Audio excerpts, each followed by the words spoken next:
Desha një mendim nga ju, vjerri non stop më fyn me fjalë të pista dhe i them burrit, ai thot, por ai vazhdon dhe më keq. Pra i them burrit, burri i thot, por pra vjerri vazhdon edhe më keq.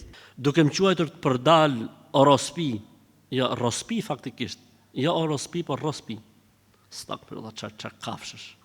Më falni thot për shprehjet, s'ka problem si lexova.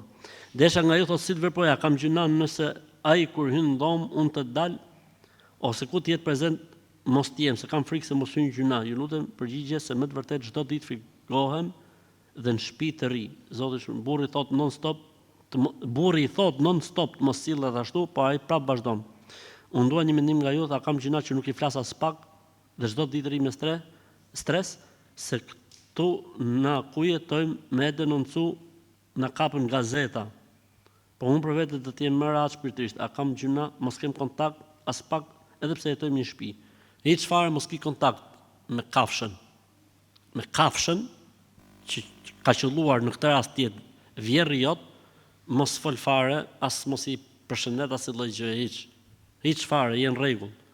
Bile po t'u dha mundësia me dalë në vete bashkë me burrin dilnin në vete. Sepse ky nuk futet tek njerëzit akoma. Vjen goca ujë në shtëpi për ta trajtuar si fëmijën, për ta trajtuar si fëmin tat,